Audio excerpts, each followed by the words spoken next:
Ed, let's start with some reactions surrounding Tesla's new Cybertruck. I mean, this is a dream to have this much publicity out there, right? He doesn't have to advertise or pay for marketing himself at all. Exactly. Well, he got all the attention that he absolutely wanted, even if some of the attention was negative. I mean, doesn't the fact matter, that just spell my name right? Yeah. Even he calls it Cybertruck for one thing is that in itself, you know, he's going to attract all kinds of commentary. The demonstration with the cracked window probably was not in the cards, but something that they wanted. Still, it may have played to his advantage with some of this. You see Denny's getting on board, Pepsi's getting on board. We ran that footage of him cracking the windshield. That was great television. That was great television. At the same time, more seriously, like, you know, he's had these SEC violations in the past. I've been watching closely how he's been acting sort of on Twitter. I had a question about this too. Yeah. When he tweeted something the other day, all he tweeted was 250K. 250K. So he was originally referring to how many pre-orders for the new truck. Was he? That's what we assumed. And then he updated it with another figure, 250,000. So yes, whether that's specifically the truck or just some random number he's putting out there. Right. I mean, it's a $100 deposit, right? So it's conceivable that that's likely the case.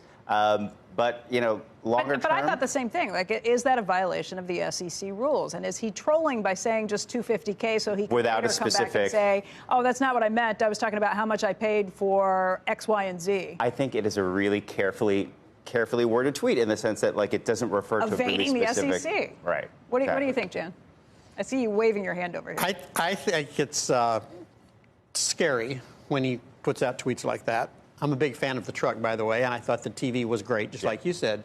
But when he gets at things out that are hard to determine, and, you know, having sat on the Starbucks committee at a Fortune 500 company, I look at it and go, wow, I don't think I would have put that out that way. Right. It's not definitive enough. It's hard to know what it says. Well, yeah, and he's already been in trouble. Right. But it's really confusing, I think, if you're the investor. If you're the investor, it's incredibly confusing. If you're a consumer, you're kind of, you know, you're either a love it or hate it scenario. And I think that's ultimately what he's always playing to. He's always playing to the consumer. Playing to the crowds. Playing to the crowd. Wall Street is always a secondary concern for him. And I think if you're an investor, that's the underlying or baseline concern. But if you're the SEC, what should you be thinking? I mean, in terms of that specific tweet, yeah, I think it's worth an inquiry. I don't know that it's worth. But what happens? Jay Clayton sends a letter. They send a letter. Back, he's like, they go back and forth. Is that more lawyers going back and forth? You know, it's very interesting. If you look at what the judge said the last time around, they seem to be somewhat sympathetic, actually, to Elon Musk in terms of the sort of freedom of speech, First Amendment issue. Where, hey, isn't he allowed to say what he wants to say? The answer to that's no. Well, no, I'm saying the judge, if you read some of the early opinions, it was not clear which way they'd ultimately go on it.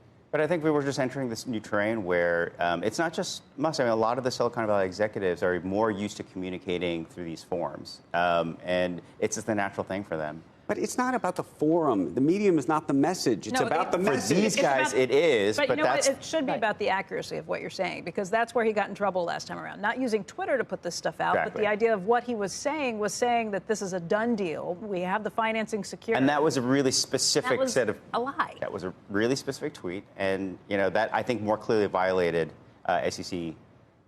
Was an SEC violation. It's not about Twitter. It's about what you're saying when you're saying. But I think there is this off-the-cuff mode, right, when it comes to these forums that they're just used to adapting. It's not an excuse, but at the same time, you know, that's, I think, leaning in the direction of there's a more informal way of communicating, and usually it's with consumers as opposed to with investors. Again, if you're an investor, I don't think it's a good thing.